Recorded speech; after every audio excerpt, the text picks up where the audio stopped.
বন্ধুরা তোমরা সাবস্ক্রাইব করছো, খুব ভালো লাগছে, কিন্তু আমার মনে হচ্ছে কি তোমরা বেল বাজিয়ে অল প্রেস করছো না, ফলে নোটিফিকেশনগুলি তোমাদের কাছে পৌঁছাচ্ছে না এবং এর ফলে আমার প্রচেষ্টাটা বেকার হয়ে যাচ্ছে।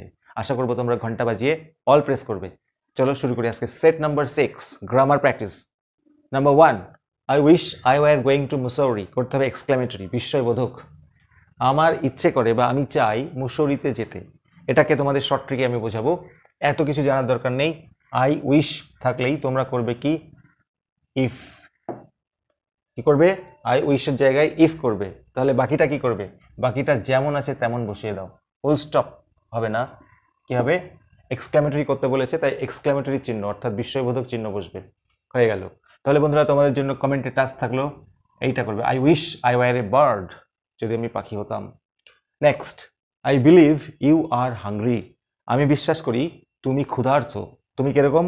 ক্ষুধার্ত, অর্থাৎ এটা অ্যাডজেক্টিভ ফর্ম আছে, করতে হবে আমাদের নাউন ফর্ম।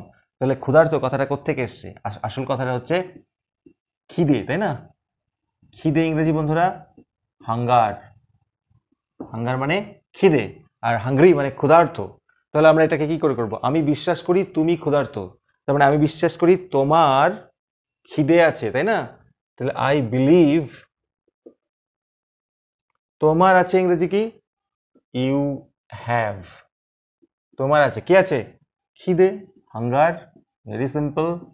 তাহলে আমি বিশ্বাস করি তোমার খিদে রয়েছে, অর্থাৎ তুমি ক্ষুধার্ত। নেক্সট, এটা খুবই ভুল হয় বন্ধুরা। So the czar put on simple clothes, করতে হবে ভয়েস। দেখে তো অত্যন্ত সোজা মনে হচ্ছে, কিন্তু একটা বিগড়ে যাওয়ার ব্যাপার রয়েছে, বলে দিচ্ছি। দেখো, প্রথমে সাবজেক্ট হচ্ছে দ্য জার, পুট অন মানে পরিধান করা, ভার্ভ। কি পরিধান করেছিল? সিম্পল ক্লোথস, সাদামাটা পোশাক। অবজেক্ট, নর্মালি কি হয়? অবজেক্টটা সাবজেক্ট হয়, তাহলে সিম্পল ক্লোথস। এরপরেই গন্ডগোলটা হয়। বন্ধুরা বলো তো, এটা প্রেজেন্ট টেন্সে আছে না পাস্ট টেন্সে আছে? পুট অন, অবশ্যই এটা পাস্ট টেন্সে আছে, নইলে এখানে এস যোগ করা থাকতো, তাই না? দ্য জার তো সিঙ্গুলার নাম্বার। তাহলে আমরা কি করব?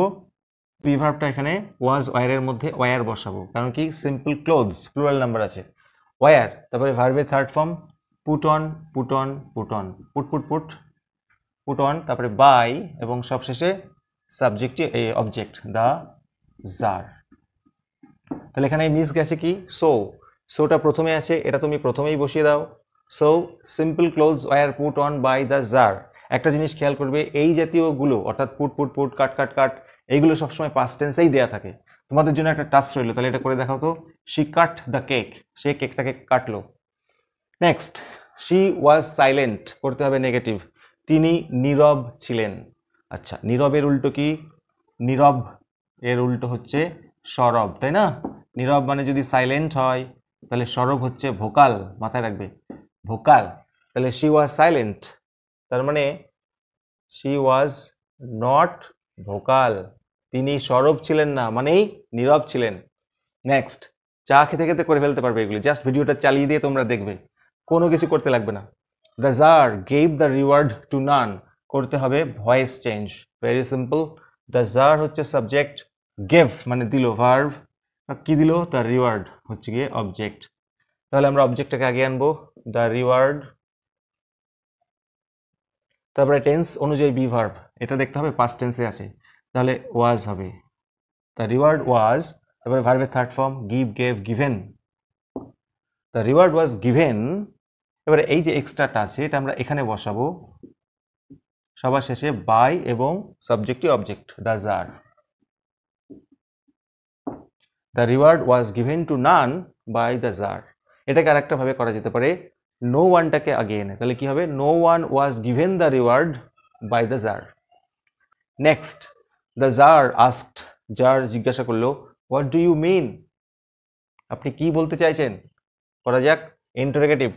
তাহলে আমরা সবাই জানি আক্স তো দেওয়াই আছে, আক্সড বসবে, কমা তো উঠে যাবে, আর এটা ডব্লিউএস ওয়ার্ড দিয়ে শুরু, তাই জন্য আমরা ডব্লিউএস ওয়ার্ড বসাবো। গন্ডগোলটা এবার হয়। আচ্ছা, বসিয়ে দিলাম। এবার কি করতে হবে? আপনি কি মিন করতে চাইছেন, তাহলে এখানে আপনি হচ্ছে সাবজেক্ট, সবসময় সাবজেক্টটি আগে বসে। তাহলে এটা কাকে বলেছে? দ্য জার আস্কড, জার জিজ্ঞাসা করলো আপনি কি বলতে চাইছেন। আচ্ছা, এটা অ্যাকচুয়ালি কাকে বলেছে? হারমিটকে। তার জন্য আমরা এখানে জাস্ট হি লিখছি। আপনি কি মিন করতে চান, তাহলে আপনি বলতে কাকে? তুমি যদি ধরে নাও আমাকে, তাহলে আই দিয়েও করা যায়, আই দিয়েও করা যায়। আর এটা যেহেতু আমরা জানি হারমিটকে বলছে, তাই জন্য আমরা হি লিখলাম। Okay, the jar asked what he, এরপরে কি করব, ডু করে দেবো, ডিড করে দেবো না, ডুটা তো অক্সিলারি ভার্ব, হেল্পিং ভার্ব, এটার কোনো কাজই নাই। তাহলে এখানে অ্যামিজারও নেই যে ওয়াজ ওয়ার করে দেবো। তাহলে কি করবো, এখানে মেন ভার্ব হচ্ছে মিন। মিনের পাস্ট ফর্ম কি বন্ধুরা, meant. The jar asked what he meant, simple. Very important, as soon as she left the train, যে না সে ট্রেন থেকে নেমে গেল, she would forget our brief encounter. এখানে একটা ছোট্ট ক্লু দিয়ে দিচ্ছি, অ্যাজ সুন অ্যাজ থাকলেই তোমরা কি করবে, নো সুনার হ্যাড, কি করবে, নো সুনার হ্যাড, তারপরে তো যেমন আছে তেমন শি, আর এইখানে যে ভার্বটা আছে তার third form, left the station, sorry left the train, আর এখানে যে কমাটা আছে এই কমাটা পরিবর্তে তোমরা দেন করবে, দেন, ভেরি ইম্পর্টেন্ট কিন্তু, দেন। বাকিটা যেমন আছে বসিয়ে দাও পরের sentence, no sooner had she left the train then she would forget our brief encounter. বোঝা গেল, এখানে কমার জায়গায় অবশ্যই দেন বসাতে হবে, আর এখানে ভার্বের থার্ড ফর্মটা বসবে। এখানে যেমন লিভের দুটো ফর্মই এক, লেফট লেফট বোঝা যায় না, তাই জন্য আমি বলে দিলাম এখানে ভার্বের থার্ড ফর্ম। নেক্সট ওয়ান, হি মে ক্যাচ কোল্ড, তার ঠান্ডা লেগে যেতে পারে, করতে হবে ভয়েস, অত্যন্ত সোজা, বারবার বুঝিয়েছি, সাবজেক্ট ভার্ব অবজেক্ট, আই ট্রাইসের মতো। তাহলে কোল্ড আগে চলে আসবে, অবজেক্টটি এছাড়াও মে হচ্ছে গিয়ে মডাল ভার্ব, তাহলে তোমরা শিখে গেছো অলরেডি, মডাল ভার্ব থাকলে যা হয় তার সাথে বি যোগ হয়, কোল্ড মে বি, তারপরে ভার্বের থার্ড ফর্ম ক্যাচ, কট, কট, তারপরে বাই বসে, এবং সবশেষে সাবজেক্টই অবজেক্ট, হি থাকলে কি হয়, him, cold may be caught by হিম।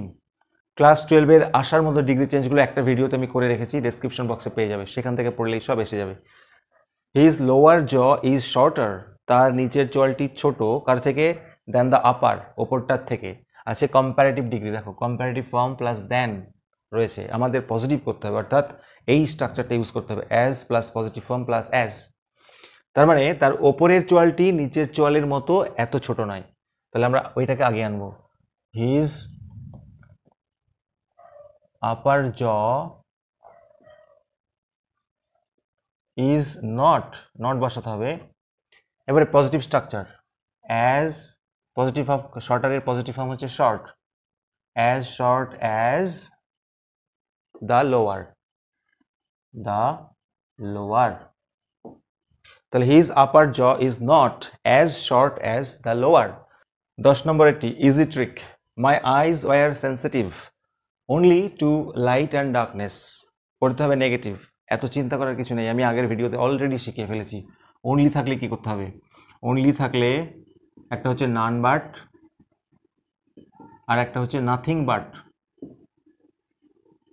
কখন নান বাট বসবে, যদি কোনো মানুষ বোঝায়, আর যদি কোনো বস্তু বোঝায় তাহলে আমরা কি করব, নাথিং বাট। দেখো অনলির পরে কি আছে, টু লাইট অ্যান্ড ডার্কনেস, এটা কি মানুষ না, কোনো বস্তু জিনিস, সেই জন্য আমরা কি করব,